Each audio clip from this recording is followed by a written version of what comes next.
Hello, everybody. My name's James. I can assure you it really is James. And for the benefit of those listening back to the podcast, you're listening to Ask James, my regular YouTube live stream, where I welcome questions from the YouTube community on anything football related. To timestamp this, it's just gone past 12 p.m. UK time on Wednesday, November the 19th. And as per usual, I'll be tackling the questions from the YouTube community in order of submission. Repeat / similar questions may well be skipped. These will go in order and I will cover questions up until 1 p.m. UK time. I've got nothing particular to announce other than just say congratulations particularly to Scotland for obviously qualifying for the World Cup last night for the first time since 1998. Here I go again. Me and David will be covering that off quite a bit on the Weekender tomorrow. Let's get into the questions. Konstantinos Solidaris says, "Hi James, hope you had a nice international break.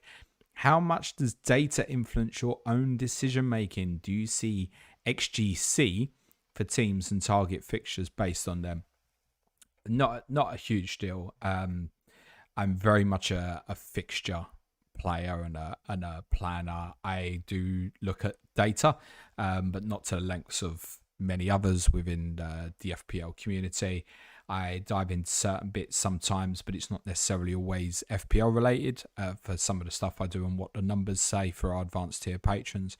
But I'm not too heavy on the data. No, I certainly wouldn't look at targeting teams based on XGC. I'd look at targeting teams because teams have got good fixtures and I know the sort of teams I want to target. I could, for example, Leeds underlying data as an example, I think is pretty good defensively this year.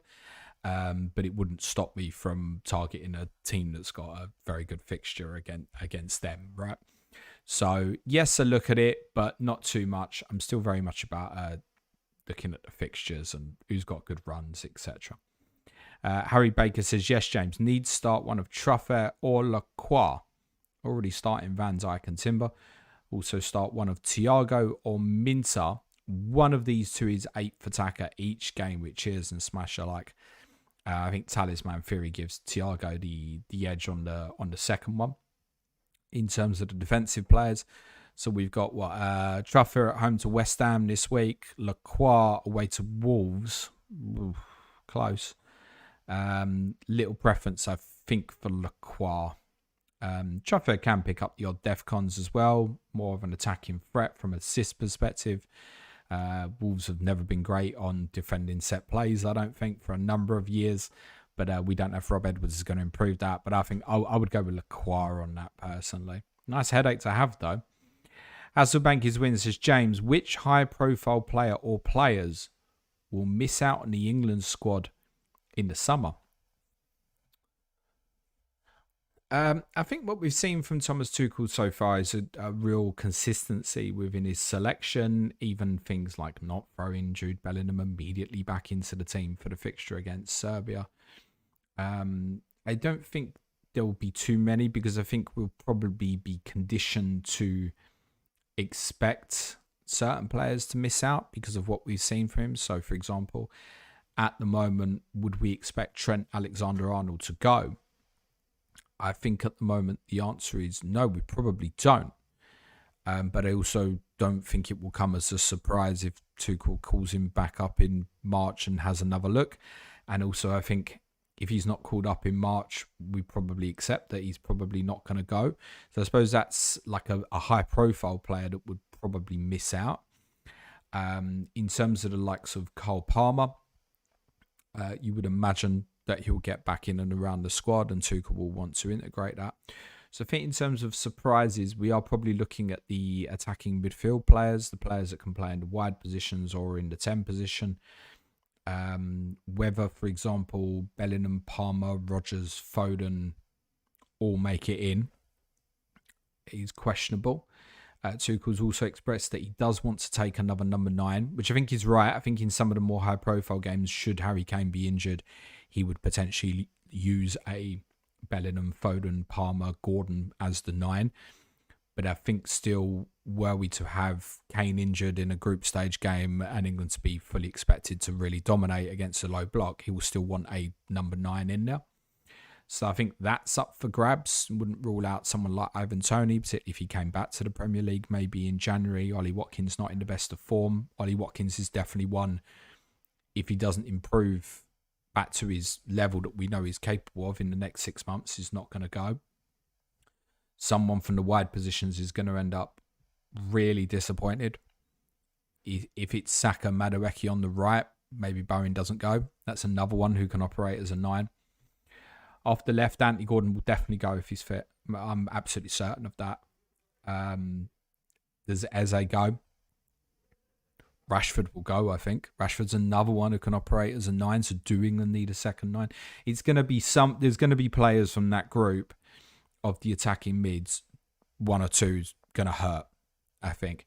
But it might also be dictated by injuries we've just seen. I mentioned it a few times this week. Like, Gordon, Palmer, Madueke, not in the squad at the moment. They could easily all go.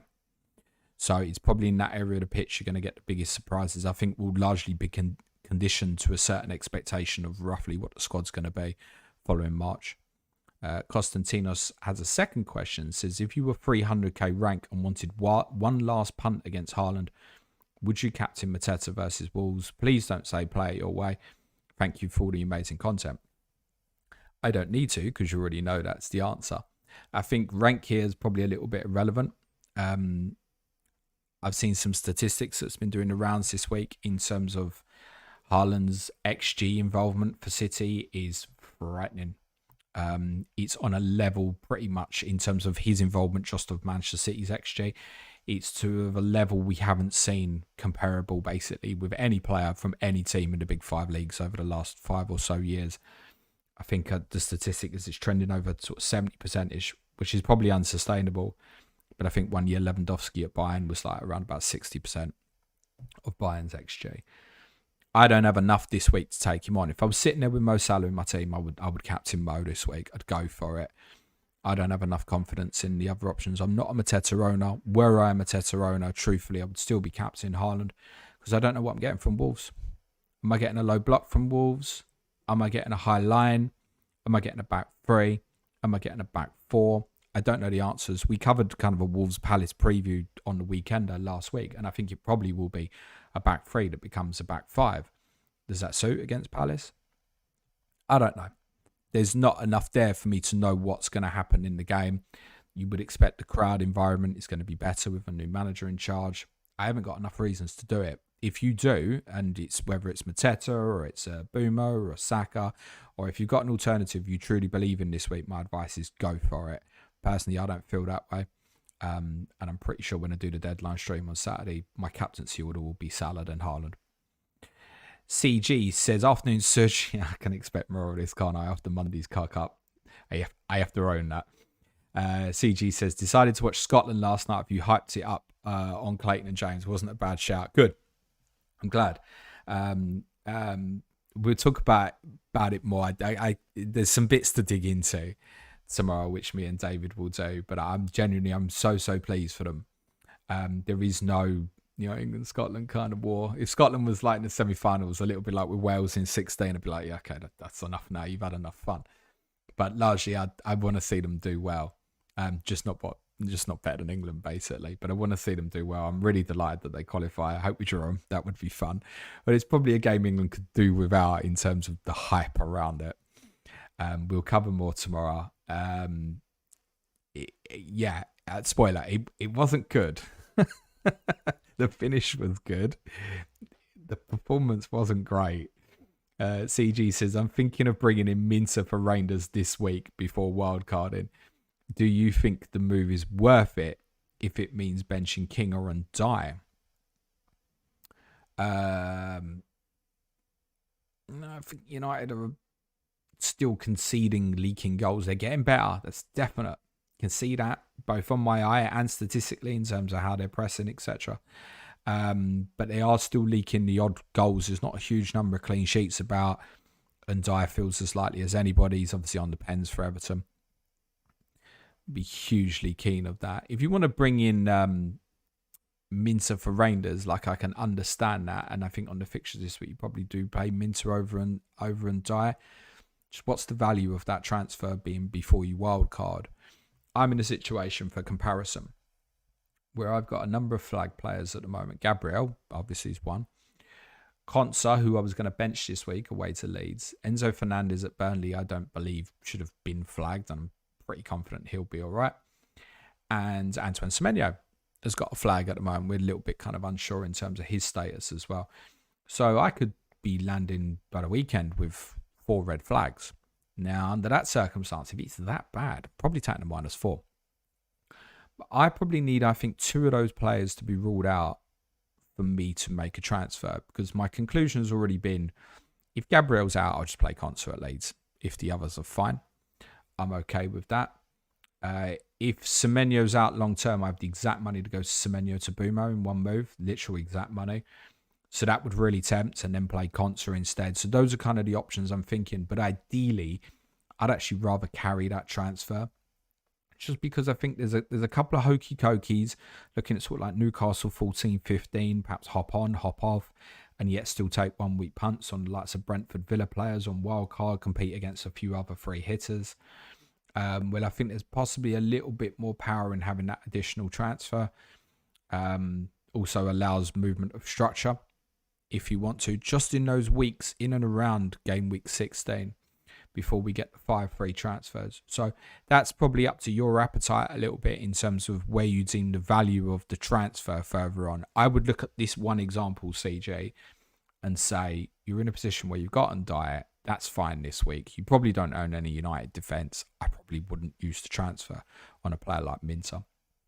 If I'm looking at, Semenyo's out, and because of the value in him, I mean, I'd be selling him for 7-7. He'd probably have to be out for a while.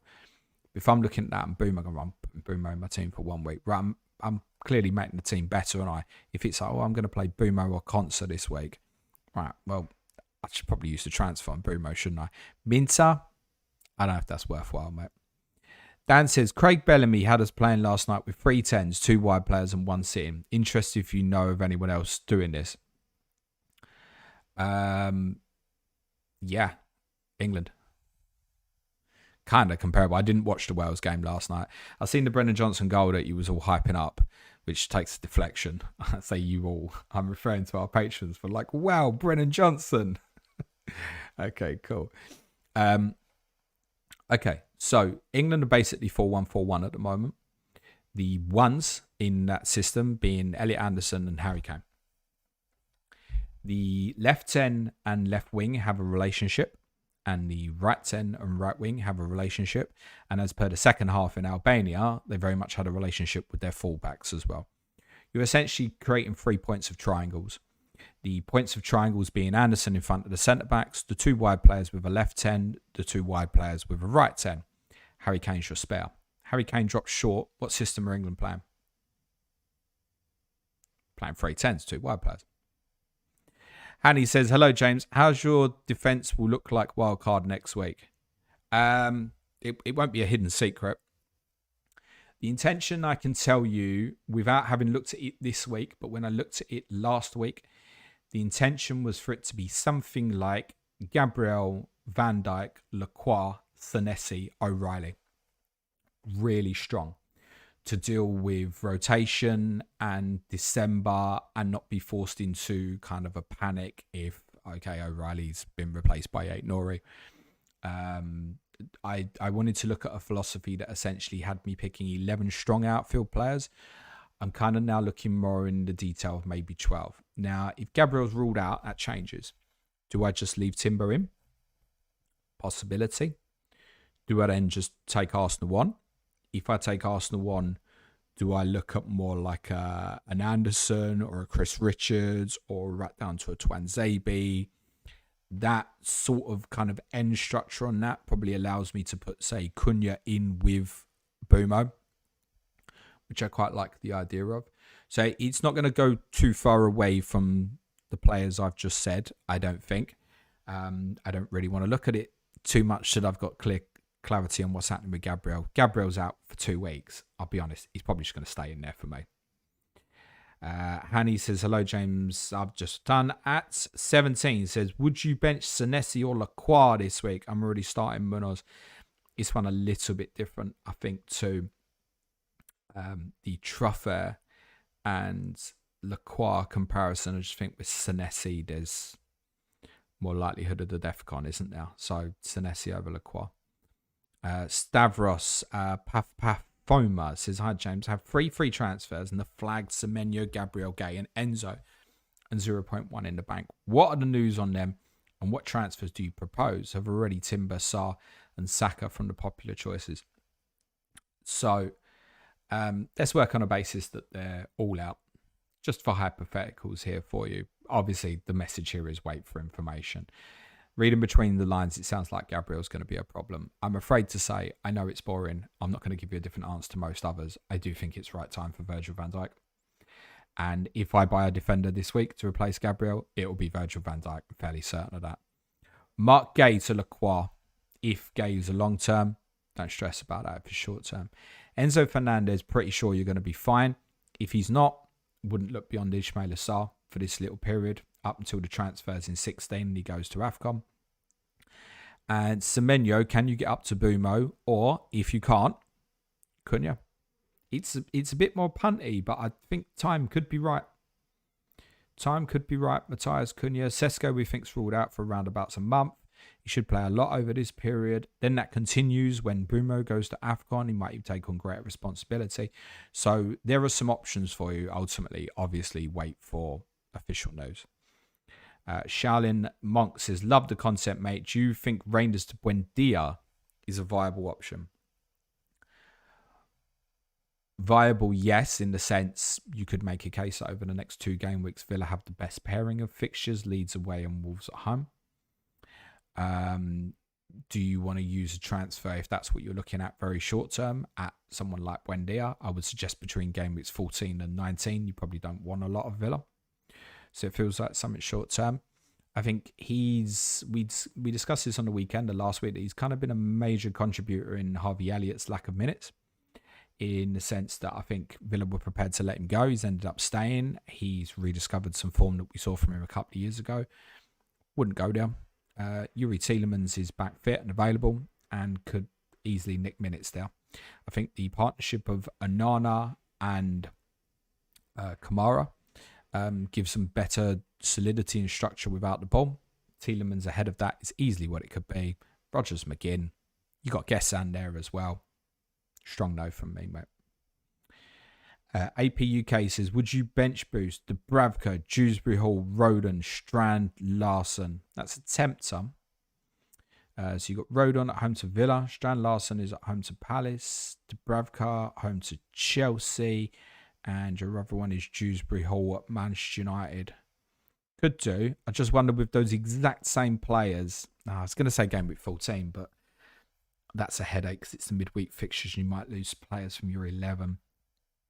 I think for those 4 on the bench, if you genuinely had no concerns about 14, that would be better. But yeah, I think probably this week would be probably right with that. Alternative is 17, maybe. Just in the sense as well, if it goes to shit between now and then, you might look at, say, Dewsbury Hall against Arsenal and think that's crap. The others have all got fixtures that are okay. Dubravka at Bournemouth, Rodon Palace, Strand Larson v Brentford. They're all okay.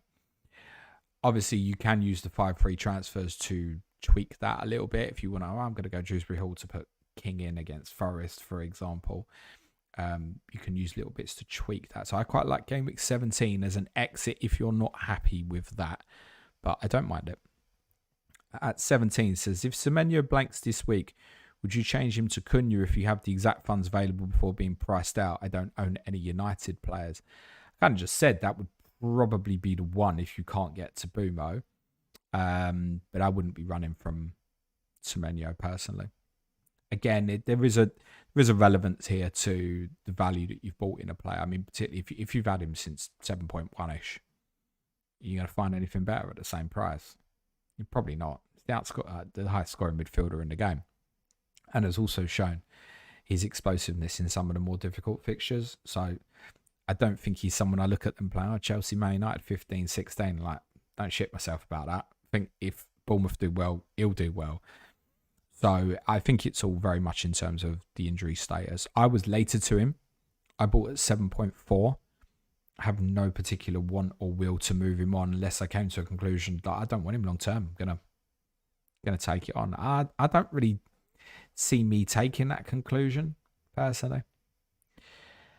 Next up is Jason says, hi James, I want to bring Welbeck in for the next 4 as the fixtures look great. However, with one of the games being a midweek game, do you think there is a good chance he could be benched for one? Yes, there's a possibility, but I think we'll discuss Danny Welbeck a bit more on the weekend tomorrow as well. We'll put some wildcard drafts together. I think if I was on wildcard this week, I'd put him in. I think the spacing's okay in the sense you've got a big gap from Brentford till Nottingham Forest on the Sunday. It plays at Forest. 3 days to a home game with Villa. Villa aren't an intense team. They don't pressure as much as a lot of the other teams in the league. And then a similar story playing at home to West Ham. And that's not till the Sunday in game week 15. So I think actually there is a decent possibility that he could play all the games unusually. Purely for him, it will be what's his recovery like from the Forest game to the Villa game. But I think Brett Brighton's intention at the moment would probably be that he plays them all. And I'd be very tempted to go there. Very, very tempted to go there at the moment with Danny Welbeck. I think that's a decent one where exactly what you're saying, 4 fixtures, then to Thiago in 16. Welbeck's next 4 is definitely better than Thiago's. And there's a case to say, even if it was 3 starts for Welbeck rather than 4, you could possibly still make that case. So I'd go Welbeck at the moment. At 17 says, what's your prediction on the most common starting lineup in the Premier League for Liverpool? Could Salah be rested in the Premier League to prepare for a Salah-less spell for AFCON? Probably not. I think it's worth saying there has been some speculation this week that Egypt want him released prior to game week 16, which would mean you've only got 4 fixtures of Mo left. And the fixture space in Sunday, Wednesday, Saturday, Tuesday into Milan between 13 15's it's not great. But yeah, Salah's in it. I think we should probably look at it at the moment and think it's not too far from what we've seen across the last 3 fixtures. So there's a bit of a Wirtz v Gakpo conundrum. Does moving Wirtz back into a 10 position mean we look at a bit of rotation? Maybe it's McAllister that misses out. Szoboszlai plays deeper. I don't think it'd be right for Liverpool to take him specifically out of the team at the moment. What's the conclusion towards Ekitike and Isak together? Could we see something that looks a little bit more like a 4-4-2 from Liverpool while Salah is out? Maybe it's Frimpong if he's back available, right wing, Gakpo left wing. Where does Wirtz fit in and around that? I think there are question marks, but actually it's probably relatively stable at the moment. I wouldn't, if the question is in relation to Salah specifically, I wouldn't have huge concerns. Algot says, hi James, would you do Gabriel to VVD for a hit this week or just play Esteve or Romero? Would do the VVD move next week otherwise, but might lose a lot of team value. Thanks. It is a relevance. Yes, it is a relevance. So let's factor this in as an example. I bought Gabriel, I think at 6.2, 6.6 at the moment. Selling value therefore 6.4. It's not going to last forever. Could definitely make it through the deadline, but probably if it does, not much beyond. This is on an assumption that maybe he's ruled out for a while. Similarly, because you can see it. You've probably heard other content creators say it. You'll see it on socials. Van Dijk is kind of the straightforward, dull, boring go-to. There will be some weight behind that. And you may well be chasing that move. So therefore, under that circumstance, if it's something you're going to wait for a week, and then you're buying Van Dijk at 6 rather than 5.9, and you're selling Gabriel at 6.3 rather than 6.4, for example, what's the value in that 0.2? Also factor in, would we expect Van Dijk to outscore Romero and Esteve this week? Well, the answer to that has to be yes, doesn't it? Now, Esteve, every chance of a DEFCON against Chelsea. No guarantee of it, but every chance. Chance of clean sheet for Romero or Esteve, low. Van Dijk, got to be one of the better ones. Also carries a better attacking threat than the other two. So if the value is important to you here, this is a rare one where I say, if you replace an injured player, it's where you're definitely going anyway. By consequence effect, what it also does gives you an extra transfer on your path. That maybe gives you another transfer to improve something else next week. That also needs factoring into your equation of whether it's worthwhile. I think all things being considered under that circumstance, if Gabriel is ruled out for a significant period, I'd probably do it, but I definitely wouldn't do it till we've got something concrete or a Friday night. Joe Craddock Racing says, hi James, who would you class as more of a priority sell? Gabriel to VVD and bench Richards, or Xavi and Reinders to Minter and Szoboszlai and play Richards with double Palace defence? There's nothing wrong with playing Richards in this fixture, despite, yes, an element of unknown against Wolves. But, I mean, essentially, if they're playing the worst team in the league at the moment, if you don't want to play double defence in this one, how often are you going to, you know what, should Richards then just be your Stev or Visual or something like that?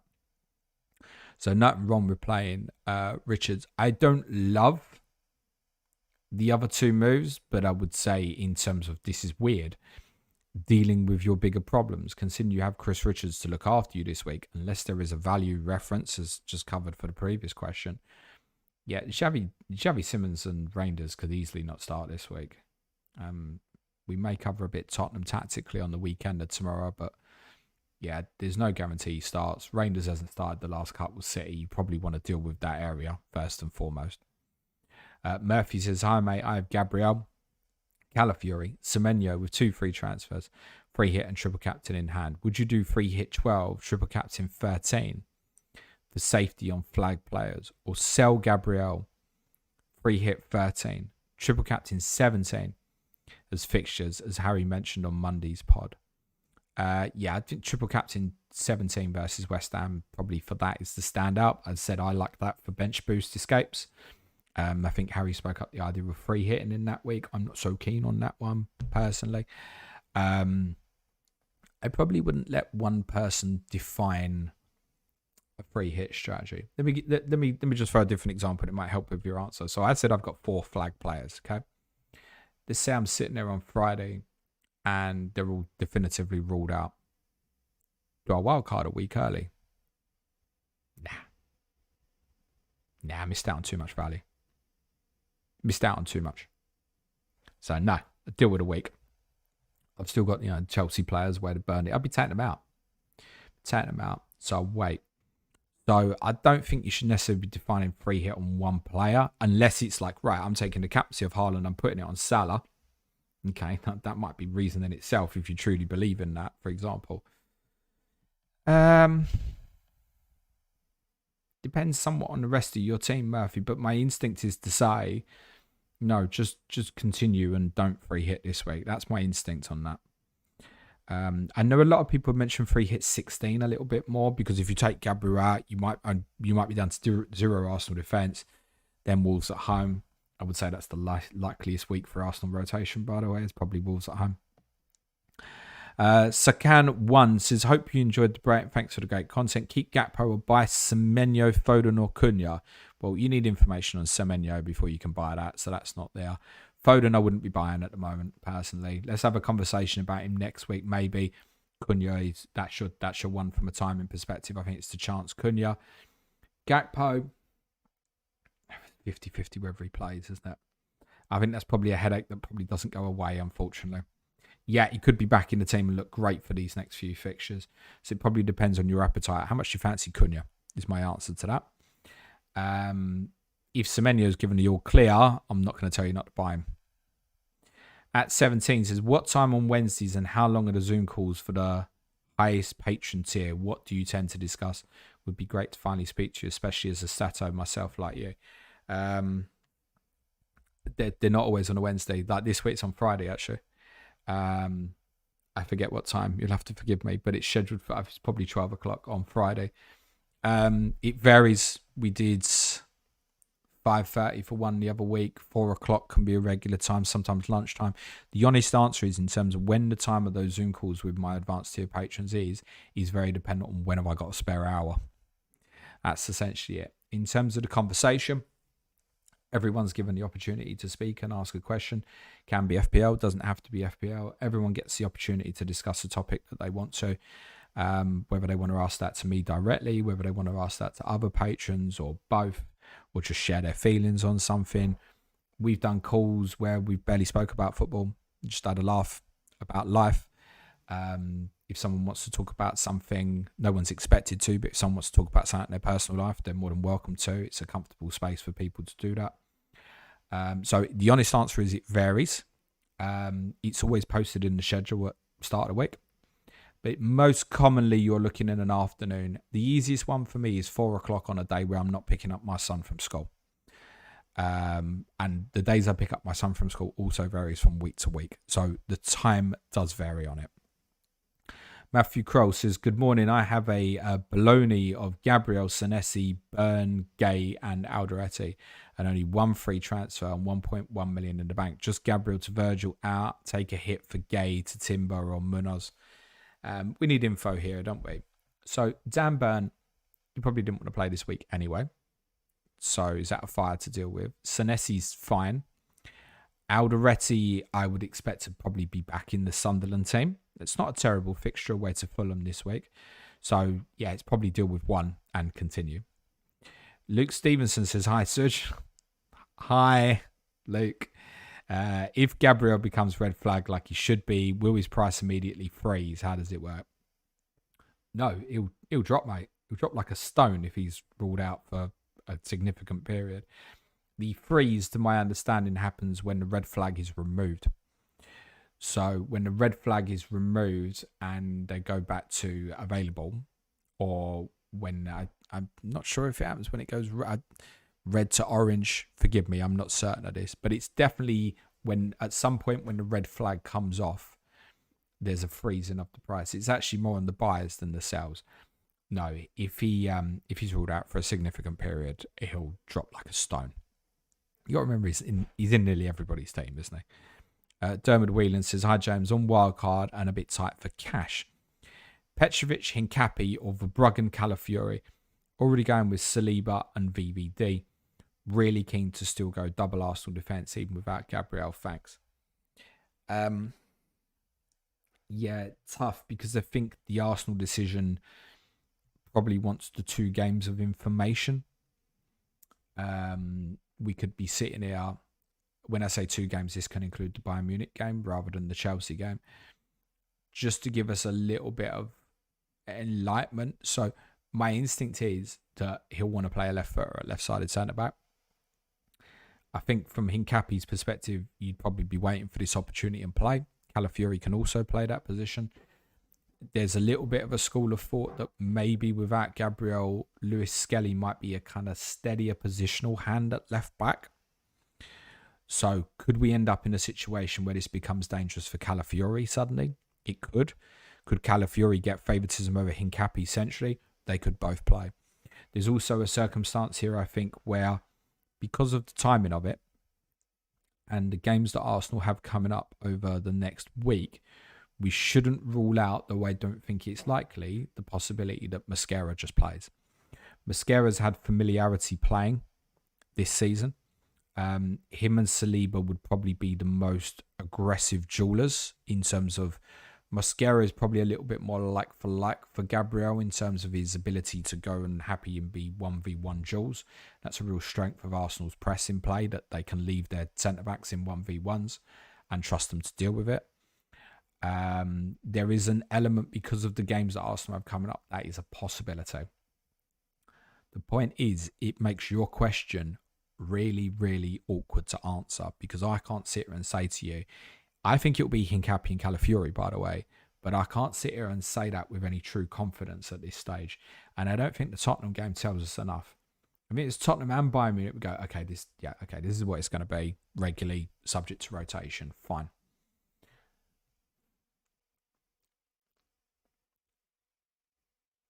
I think that I'd probably rather go Calafiori at this moment. But there has to be a danger to him, I think, particularly in games like Brentford at home, due to rotation. I think that applies to Arsenal anyway. I personally, at this moment, Dermot, would not overlook going Saliba if that's a possibility for you. I think that's safer. He'll be absolutely locked for minutes now if Gabriel's out for a while. He may well become the target from set plays in Gabriel's absence, is a possibility. I wouldn't overlook that if that's affordable for him. If it's not, then I would probably just about edge for Calafiori at this moment.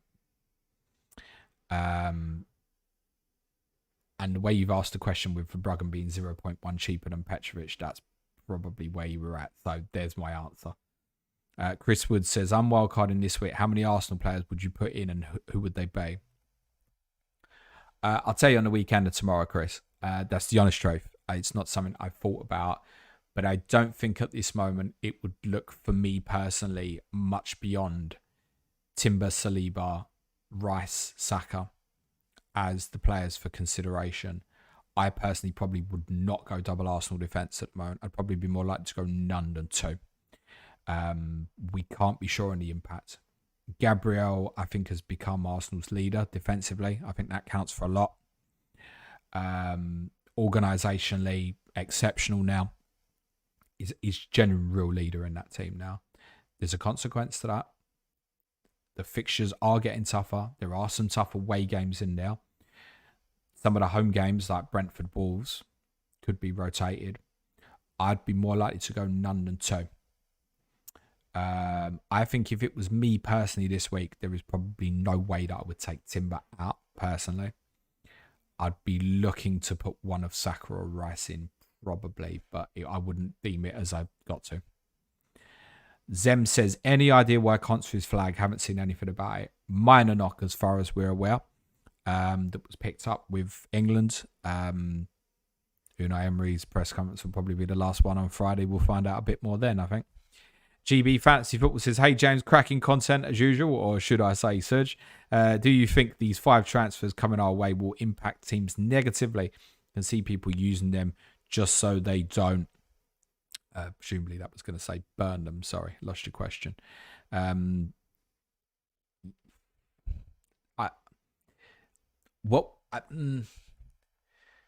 What's negative about it? I mean, even if you take the example, let's say you're sitting there with a, I don't know. Let's say you went Ekdal at Burnley.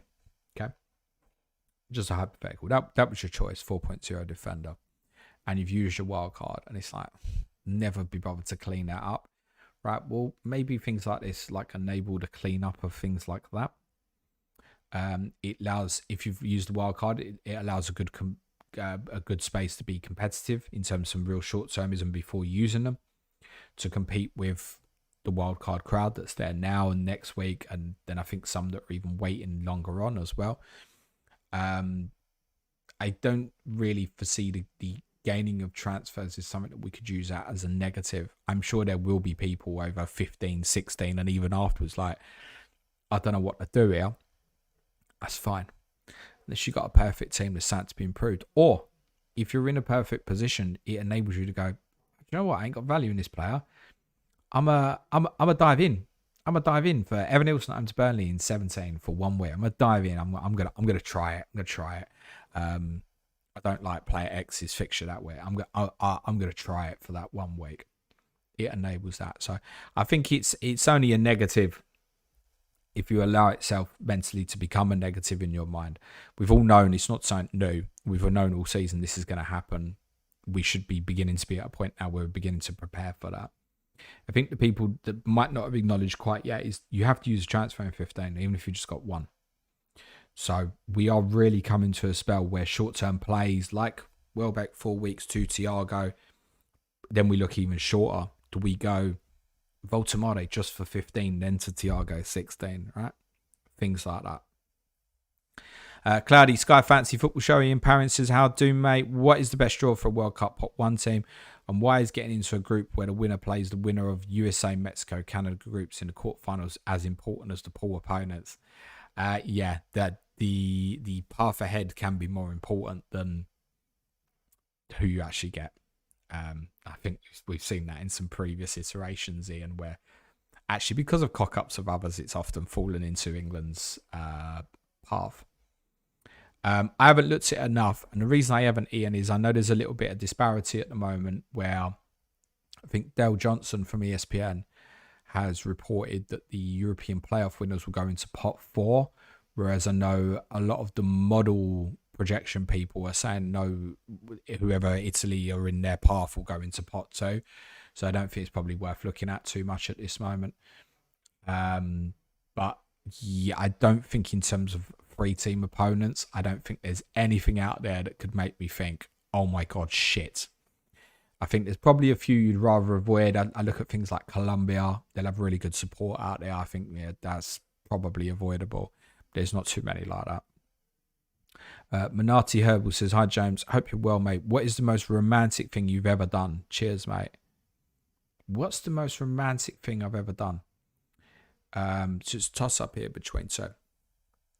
So one, when I proposed to my wife, overlooking the sea on a cliff top in Menorca back in 2016, or when I took her to Blackpool away on a Tuesday night in February in 2011. I'm going to say the latter. Kaylan says, hi James, wildcard 13, 2 free transfers, 1.1 million in the bank, starting KDH or King. Now with Gabriel injury, starting Porro or Diouf. Is it better to upgrade for 1 week or save transfers? Who would be your fave 1 week punt? Starting Dewsbury Hall or King. Okay. With Gabriel injury, starting Porro or Diouf. That's grim. I don't start Porro, mate. I hope that bites you like it bit me when I benched him at Man City last season. Is it better to upgrade for 1 week or save transfers? Who would be your fave 1 week punt? I just wouldn't particularly want to take it on a defensive one, but again, factor in what we said about the value on Van Dijk, for example. Like it might get away from you. If it's not going to get away from you and you're going to activate the wild card on Saturday, okay, fine. I'd prefer the 1 week punt to be on attacking players. And that could even be consequence of injury information. Yeah. Semenyo's out. Gannon Dope picked up a problem for Scotland. Marcus Tavernier, 1 week punt. Justin Kluivert back in the Bournemouth team, 1 week punt. It's a player you couldn't pick right now. There's a circumstance there where you can look and you go, Justin Kluivert's going to play for Bournemouth this way. I'm to West Ham. Probably on pens if Semenyo's out. I mean, under that sort of circumstance, it's almost like, right, but you need the information for that.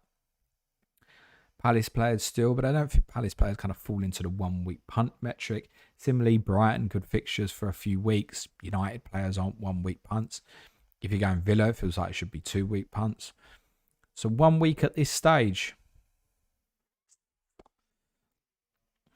Raul Jimenez should be good for close to 90 minutes for Fulham. Home to Sunderland. Now, Sunderland have gone beyond all our expectation, done really well. And I'm not looking at it as an easy fixture, but again, okay, where's there a narrative? And Fulham have shitty fixtures afterwards for a few weeks before it gets really good again, by the way. You asked me 1 week punts. That Kluivert one might land. Don't necessarily overlook an Arsenal player, by the way, like a Trossard. Trossard could be a good one. Ani Dozier says, when was the last time England, Scotland and Ireland qualified for a World Cup? Together, it's got to be Italian 90, isn't it? When Scotland lost to Costa Rica, Republic made quarterfinals, England and Ireland played each other in the group stage, England made the semis. Yeah, has to be 1990. Cal says, morning, James. Doc says, hi, James. Best wildcard draft. I will cover a wildcard suggestion tomorrow. David's on his free hit, by the way, so we'll be talking through that tomorrow. Suja's on wildcard. He'll be going through his potential selections on our differential show on Patreon on Friday this week. Ter Okasong says, best 1 week punt defender and midfielder. Just covered a few midfielders. Do you know what? If it is defenders, Liverpool. Connor Bradley. Punt. Demon Slayer says, would you rather buy Saka first or delay the Saka move and focus on replacing Gabriel? What would you be selling for Saka? There's a consequence here, right? What if Semenyo's out for a few weeks? I must say, prioritise the attacker, aren't I, right? If you've got good other attackers, prioritise defensively. Deal with your biggest problem. It's a simple, kind of basic to work buying towards. Also, if you don't buy Saka this week, do you buy him in 13? Probably not. Jacob Besant says, love the content as always, mates. Thoughts on Cunha if you can't get to Boomo? Yeah, like, Like, I think he was pretty quiet at White Hart Lane. He had glimpses, particularly in the first half against Brighton, but then kind of Brumo overshadowed him as the game went on. It's got more than, I would say it's got more of a punt element than what buying Matthias Cunha should probably have at the moment, but I'm totally okay with it, mate. He's right on radar for me. Not even out of the question. If I had landed in the circumstance, was like, oh shit, Semenyo's out for a period. Oh god, there's been a price change and I can't get Bumo. I probably would go Cunha. FPL whoops this afternoon, James. Hello. Oni also says, also seeking the group ceilings. I saw England could play Senegal and Norway. Group of death loading. Is it a group of death is more liable to feature an Italy, I think. Despite I know Norway have well beat them, I think it's just on the eye of big major nation. Look, if that's what England got, is it shit yourself time? No, it's not shit yourself time. It's not. Senegal could well be the best side out of Europe, South America in this tournament, I would say. They could very well be that. Wouldn't be an easy game at all. And Norway with Haaland up top, they know him as well, though. I think that's helpful. I wouldn't, if we got Norway, I'm not going to sit there shitting myself about Haaland, mate. Ken Hughes says, hi, James. I have Sells as a keeper. Should I look to fix it and get Martinez for the long run? If I was a Matt Sells owner, he looks bad this week. I wouldn't be running from that. I tell you what, if you look at Forest's 3 fixtures after Liverpool, Brighton, they've got Brighton and Tottenham at home, Wolves, Everton, Fulham away. Don't know, is there anything to be scared of there? Historically, in FPL, Sean Dyche goalkeepers tend to do well. I wouldn't advocate going to buy Matt Sells at the moment. He's probably very unlikely to be a consideration for me next week, for example. But I'm not sure I'd run from it at this minute, you know. If you've come this far, I don't think I'd bother. And in terms of Martinez, sure, next 2 fixtures, great. You've just missed the penalty save hole. Their fixtures, 13 to 19, are dreadful. Got to play Arsenal twice, go to Chelsea, go to Brighton, United at home. Their best fixture is an away game, West Ham. It's not great. So, sure, next 2, okay, look beyond it. I'm going to tell you no. Cole Sliffer says, hi, James. Would you sell Gabriel for a hit this game week or play King or Michele and sell Gabriel for free next game week? Wildcard used and no clear plan for free here at the minute. If that can be left, I'd leave it.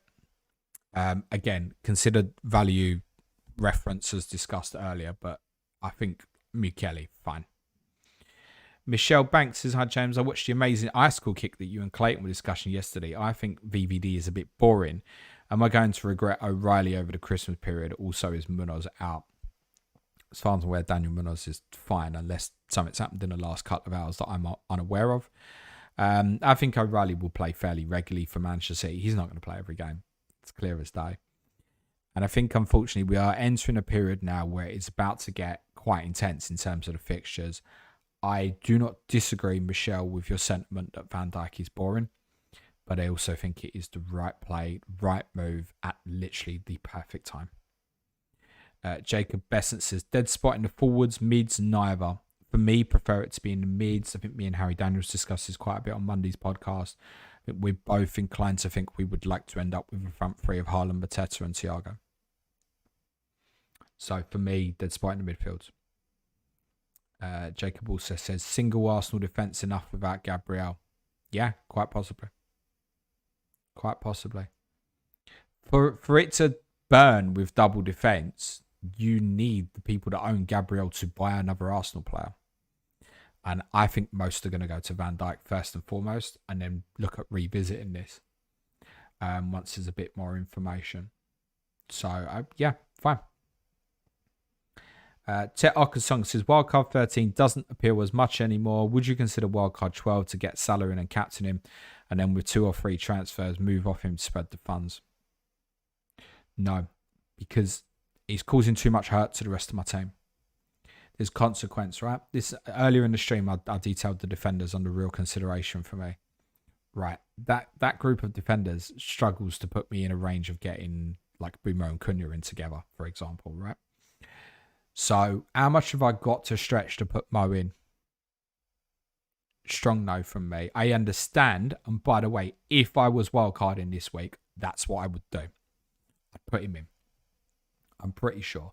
When I do a draft tomorrow, Mo will be in it, I think. It will mean using all of the AFCON transfers possibly to refix the squad.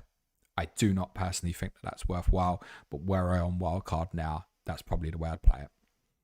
Jerry Dami uses, hi James, thoughts on Cash as Gabriel's replacement with Villa's form? I'm thinking of doing Gabriel and Semenyo plus 0.1 to Cash and Bumo plus 1.1, or VVD and Cunha plus, mate, that's an awful question, Jerry. I'm really sorry, mate. I'm just literally going to answer the Matty Cash bit. No for me. Where I go in to a player at that valuation, I would be looking beyond the next 2 weeks and thinking, I don't think I want to play Matty Cash much. Heavily reliant on attacking returns. There's no defcons there. Yes, they've improved quite a bit recently. Yes, they'll probably do well over the next 2 weeks. I don't think their fixtures are good beyond that. And I would much rather go for Chris Richards, Jan-Paul Van Heck, possibly even Truffer at Bournemouth, Joachim Anderson as a more longer term one from Fulham, or even just come down to 3.9. Honestly, no consideration for me personally. Don't love it. Sikrant says Pepsi or Coke? Coke all day long, and I realise that offends some people, so please tell me in the comments how out of my mind I am. Rajesh Kumar says, would you consider buying an Arsenal defender on wildcard? Currently I have Gabriel and Saka from Arsenal, but since Gabriel seems to be out, I'm thinking of going without any Arsenal defender. That's okay. Again, for me personally, who owns Timber, I'm looking, and the Tottenham reference in my head, I'm looking at going, don't take Timber out.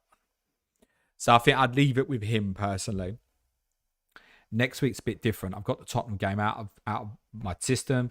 I get to see them play Tottenham. I get to see them play Bayern Munich. I've got two good reference in terms of what's the impact of if Gabriel's going to be out. Then can make my decision. And it might even be that I flip that Timber to Saliba. Genuinely is a possibility. Next up is Chris L. Afternoon, James. Thanks for the quality content over the international break. How many changes do you think you will realistically make to your team in Wildcard 13? I did a piece on the midweek dilemma for patrons last week. I haven't looked at it since, but there were only 3 definites that I was going to keep. Haaland, Semenyo's flagged, and Gabriel is probably fucked. So the answer is it could be 14.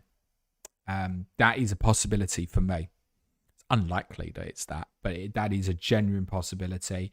I'll certainly be cleaning all the bits on the edges. So I don't know if people like the Brav Cup. So I'll be cleaning all those bits up. I don't know Mateta. I don't have any Palace defensive coverage. I want to invest in those that have got good fixtures. I have no City other than Haaland. That might be how it stays. I might have 3 City players. I would say changes for me could be anywhere. If Gabriel and Semenyo's out, honestly, it could be everything but Haaland changes. I think it's more likely to be in the sort of the 9 to 11 range, most likely. Jack in Twistle says, hi James, I have Munoz, Timber, VVD and Senesi. Sounds good. Other than those, who do you reckon the best Gabriel replacement is? Don't need money at the moment, so might just punt O'Reilly as a gamble. Yeah, that's fine. And also what you could do with that, Jack, there's a couple of things you can do. You haven't mentioned anything about wildcard, so I'm assuming you used it. Obviously, if there's no value issue where you need to deal with that immediately, the rest of your defense is really strong. Unless you've set up for like a 5-4-1 or something, you could just leave it a week and take the weekend's worth of information and see afterwards. Equally, if you put O'Reilly in, and it's probably a strong case with what you've got there, he's getting benched anyway. So, yeah, I don't mind that. If that sets it up for you and you feel that that's right, that's okay with me. Chuck Wamika Stanley says, hello, James. Which Aston Villa defender do you prefer between Dean or Cash? And lastly, Doku or Buendia for a 2-week punt. Doku, because of what I said about Yuri Tielemans earlier. Between Cash and Dean, yeah, I'd rather go Cash. At 17 says, team that will cause the biggest surprise at the World Cup. Senegal could be one. Lively team. I saw bits of them against Brazil last week. And I'd obviously seen them play England. They've got some really good players, Senegal. So it could be them. I think in terms of winning the tournament, I think Spain, France are probably the strongest two. Brazil, Argentina will have some advantages in terms of the support, I think. Then I think it probably is England. Then in terms of quality, it's probably Portugal, but I think there's concerns around the management team now. Germany, Netherlands, Belgium, Colombia, all a little bit behind that, I think. In terms of a real shock, I think Turkey would be worth keeping an eye on if they qualify. But ultimately, a lot will depend on the draw. It'll open up for someone unexpected. Under this format, even with the extra knockout game, it'll open up where there's like an unexpected name in a quarterfinal. Although I would say you might be a little less likely to get that in the semi-final stage now. Biggest surprise. I would say Senegal, maybe. Senegal to do quite well. Jerry says, with how Troy Parrott has been doing for Alkmaar Island, do you think Spurs may re-sign him should Richarlison depart? No, Troy's done absolutely great. He's having a really good season in the Eredivisie. I saw him play against my team 3 times last season. I think Tottenham are looking for a forward above that level, with all respect to Troy. I'm delighted to see how well he's done this week. It will open him up to attention, not just within the Premier League, but also around stronger caliber clubs around about Europe as well. That's great for him. And I think there's every chance he'll go on to have a really good career moving forward. Slow down. Would you have asked me this question if he hadn't had this week? Has he had, as I referred to it, is Lucas Moura moment? No. Troy Parrott is, shoot me down, he's not better than Dominic Solanke, mate. Callum says, hi, Pedro to Mateta this week, or keep going against and go for Thiago instead. Pedro, you want to sell João Pedro this week? I wouldn't sell João Pedro this week. I think he might come into, I own him. I think he might come into a bit of restricted minutes in terms of maybe like an early sub, I would say. Let's remember they've got Burnley Saturday lunchtime. Yes, there's Barcelona Tuesday, but then it is a 5-day gap to Arsenal. So expect him to start. If they're in a strong position, he might come off early. If they're in a strong position, he might have done some damage. There's no consideration unless there's some form of injury for me to move João Pedro on this week. It is 1 o'clock, guys. I will cover 3 more out of the goodness of my heart that I can see. Mainly minimal. Reece James back in the team this week. James, cheers. Yeah, I think not as certain because Chelsea want to be protective of him, and they could look at a fixture like Burnley and go, but also probably want to get momentum out of him. He obviously didn't start for England in Albania, so therefore he'll have had more than a week without playing. The Wolves situation became oh shit, he's played in Azerbaijan, this is a problem. I don't think you have any real concerns there. FPL Whoops says 2 free transfers. Virgil for Gabriel. Second, looking at Ndiaye to Sarr. Only have Mateta from Palace. Any other mids other than Szoboszlai under 7 million? No, I'd mentioned Sarr as a replacement for Enzo earlier, so pretty happy with that, mate. KL says, hi James, would you sell João Pedro for Thiago from next week? Yeah, possibly from next week, not this week. And go on then, Matt Stacey, would you trade Voltamari to Thiago 1 free transfer, still have wild card this week? No. Again, depends when you want to use that wild card, but unless it's 13, I'd hold on to Voltamari at the moment. There's a strong chance he'll be in my team for game week 14. Right, I'll leave it there. Much love. Thanks for everyone who's contributed to the chat. If you haven't had your question covered, apologies. Do feel free to tag me on Twitter /X or Blue Sky at Planet FPL Pod. I'll be happy to answer your questions some point later today. Said a reminder, the Weekender is tomorrow. myself and David will be covering off Scotland. We'll look at some free hits and wildcard drafts. Clash of Correspondence Friday is Brighton and Hove Albion versus Brentford with Sam Murray and Tom Med. There is a deadline stream on Saturday, 10 a.m. UK time for those on YouTube. And for those of you who are, please smash a like, hit the sub button. For those on the audio, a 5-star review goes a really long way, and for your benefit, cue music please, Manchild.